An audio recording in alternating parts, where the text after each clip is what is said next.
बस देखो यार, यहाँ कट मारते हैं तो क्या होगा बताओ।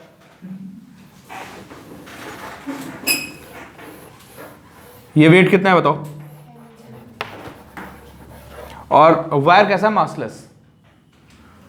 तो बताओ ये जैसे वायर हो गया, कुछ इसकी थिकनेस होगी, इसके नीचे का मैंने पोर्शन बना दिया, ये वायर हो गया प्लस दिस ब्लॉक। इसको गिरने से कौन रोक रहा है बताओ, सोचो भाई।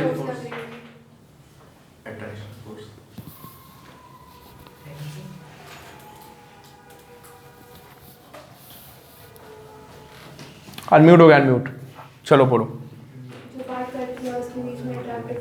अरे यार यहाँ टेंशन होगी ना ऊपर। टेंशन समझ पा रहे हो क्या है, क्या है टेंशन भाई? जो यहाँ के मॉलिक्यूल्स हैं, समझ लो भाई, बहुत बच्चों को टेंशन की फील नहीं आती, इनसे क्वेश्चन होते नहीं है। तो यहाँ के मॉलिक्यूल्स होंगे इस जगह पे, इन मॉलिक्यूल्स को जो ऊपर के मॉलिक्यूल्स होंगे, जो ऊपर की रॉड होगी वो क्या कर रही बताओ। तो ये मॉलिक्यूल्स इनको पकड़ के रखे होंगे, समझ ना, वरना क्या होता। यहाँ पे कट मार दो यार, कट मारने के बाद एक क्रॉस सेक्शन ये बना दो, एक क्रॉस सेक्शन ये बना दो, बना दे क्रॉस सेक्शन। ये कहाँ जा रहा है, तो कौन रोकेगा इसको बताओ। जो ये मॉलिक्यूल्स हैं, इस मॉलिक्यूल्स को क्या करेंगे, ऊपर खींच रहे होंगे, तो इनकी वजह से क्या आएगी, टेंशन आएगी। और इसी को क्या बोलते हैं, रेस्टोरिंग फोर्स। हालांकि आपको मॉलिक्यूल्स बनाने की जरूरत नहीं है, you can directly right tension. तो बताओ टेंशन किसके इक्वल हो गई यहाँ पे, और स्ट्रेस होती क्या है, जो टेंशन डेवलप होती है किसमें, पर यूनिट एरिया में, उसी को क्या बोलते हैं हम, स्ट्रेस। तो क्या लिखोगे भाई, ये टेंशन कितनी हो गई, mg के बराबर नहीं हो गई यार। तो जो हमारी स्ट्रेस आएगी वो कितनी आएगी, स्ट्रेस इज इक्वल टू क्या, टेंशन डेवलप्ड, टेंशन अपॉन क्या, एरिया। टेंशन मतलब रिस्टोरिंग फोर्स, और टेंशन किसके इक्वल है, mg के इक्वल है। तो कितनी हो गई भाई ये स्ट्रेस, स्ट्रेस हो गई mg भाई ये। आगे बात समझ में। वायर का खुद का मास कितना था, वायर का खुद का मास कितना था बताओ, 0 था ना वायर का खुद का मास। चलो अगले क्वेश्चन का आंसर देना आप लोग मुझे।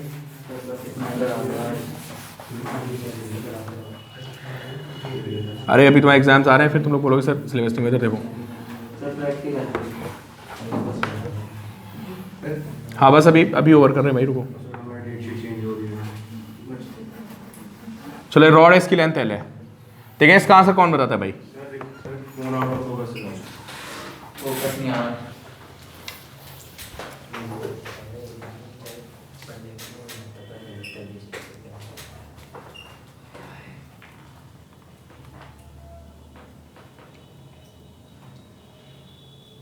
रिकॉर्ड हो भी रहा है, रिकॉर्ड हो रहा है, ऐसा नहीं ऐसे लगा हुआ है। चलो अच्छा अब देखते हैं, देखो भाई,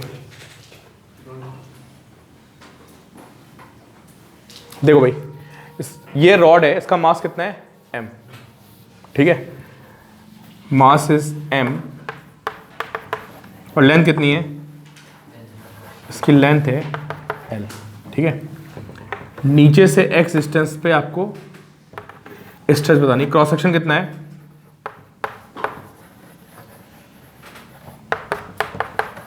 क्रॉस सेक्शन इज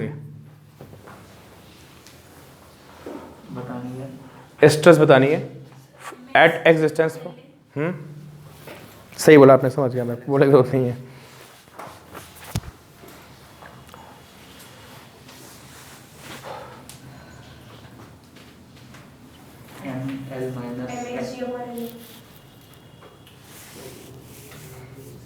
कट मारो वहां पे, और कट मार के क्या करो, फोर्सेस बैलेंस कर दो, बस क्वेश्चन का आंसर आ जाएगा, ठीक है। तो मुझे यहाँ किसी ने स्ट्रेस बोला निकालने को, तो क्या करोगे आप, एक लाइन बनाओगे,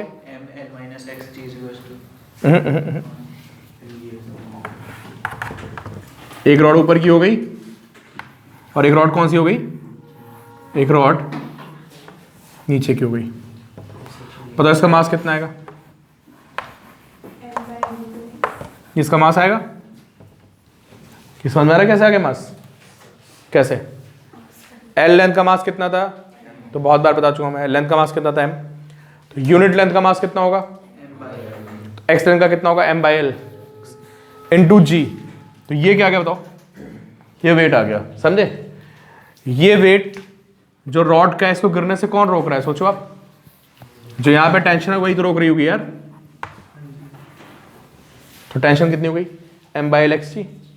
तो स्ट्रेस कितनी होगी अपॉन एरिया, ठीक है। तो जो हमारी स्ट्रेस आएगी यहां पे, स्ट्रेस कितनी आएगी अपॉन एरिया, नोट कर लिए, स्ट्रेस हो गई।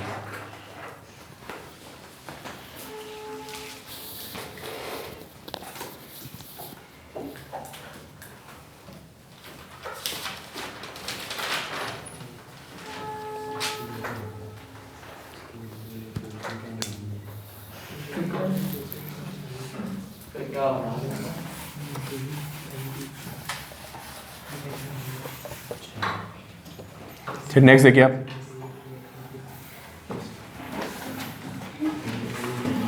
ये रॉड है, ये स्कूल में क्वेश्चन आता है, देख लो, इंपॉर्टेंट है, जेई में भी बार बहुत पहले आया था क्वेश्चन, और आसान सा क्वेश्चन है। इस रॉड की लेंथ कितनी है L, इसका मास कितना है रॉड का, इसका मास m है, ठीक है।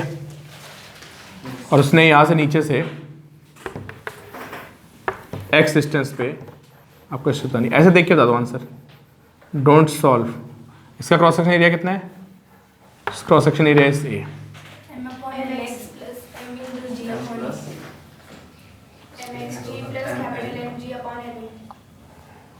ठीक है, सही बोलो। एन बोलो क्या करो, m g x plus m g upon L, ठीक है।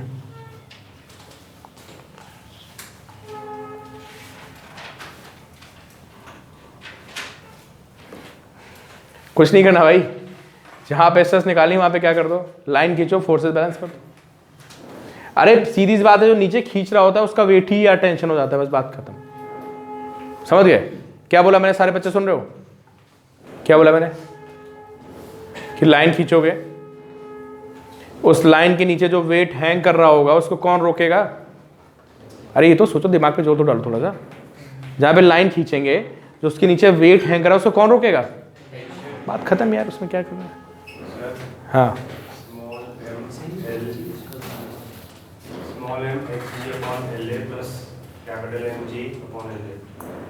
नहीं कैपिटल एम जी पॉइंट बहुत है 5%।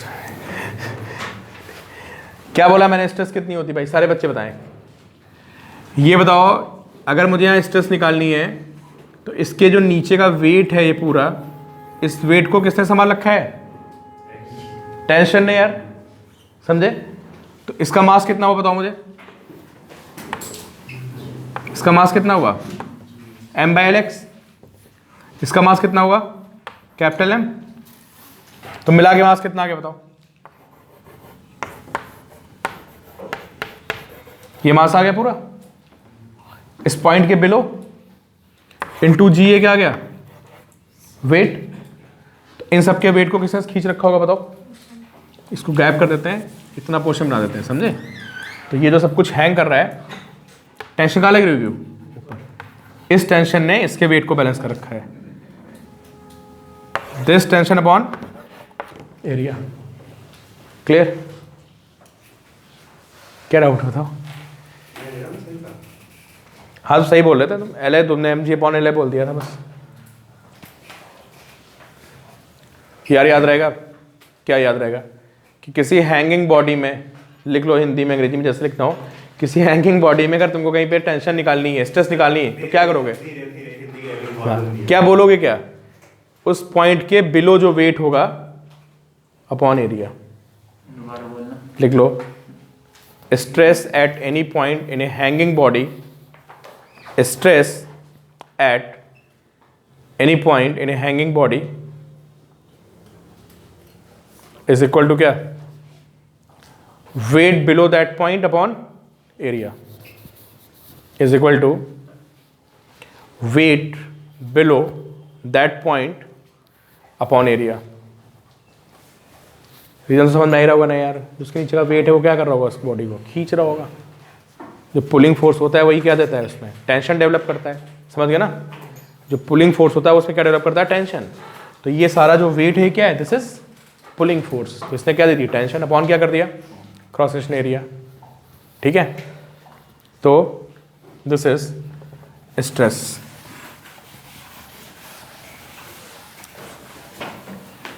स्ट्रेस समझ में आ गया आपको, स्ट्रेस समझ आ गई। चलो आगे बढ़े।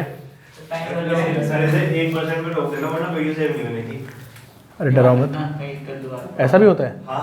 और ना ऐसा नहीं हुआ तो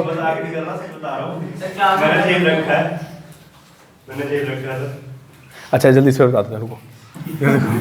लेकिन आप क्लास ओवर हो रही है यार, परेशान मत हो। 2% आ गया। लिखिए, नहीं सेव हो जाता है, यंग्स मॉडुलस। ये थॉमस यंग एक साइंटिस्ट थे, बहुत बड़े, ठीक है। इन्होंने ऑप्टिक्स में बहुत सारा काम किया है, इसमें भी। तो इन्हीं के नेम पे यंग्स मॉडुलस। इन्होंने बताया है कि किसी बॉडी में जो स्ट्रेस और स्ट्रेन का जो रेशियो होता है वो क्या होता है, वो कांस्टेंट होता है। इसको हुक्स लॉ भी बोलते हैं। क्या हुक्स की स्पेलिंग ई होता ही नहीं होता है, you have to check it. Hooke's law भी बोलता है कि stress is directly proportional to क्या, स्ट्रेन। हालांकि बात हमारी अभी अधूरी है, इसमें कई बातें होती है, टर्म्स कंडीशंस होती हैं, वो मैं आपको कल बताऊंगा, ठीक है। Stress is directly proportional to strain, समझे। और स्ट्रेस अपॉन स्ट्रेन का जो रेशियो होता है that is called Young's modulus. तो जो, हाँ, लेकिन ऐसा नहीं कि तूने बहुत ज़्यादा फोर्स लगा दिया तो ये लॉ चलेगा। ये लॉ एक लिमिट तक चलता है, जब तक आपका इलास्टिक बिहेवियर होता है, नहीं कि तोड़ दिया आपने, उसको दबा दिया, ठीक है। तो ये कब एप्लीकेबल होता है वो बातें हम अगली क्लास में करेंगे। आज तो मैं जल्दी छोड़ रहा हूँ, अगले दिन आपको 9 तक ही पढ़ना है भाई। 50 तक लेट शुरू हुई तो 50 मिनट तो पढ़ाया मैंने इस ट्रेनिंग पर। अच्छा चलो कल बता दूंगा कुछ आगे स्ट्रेन।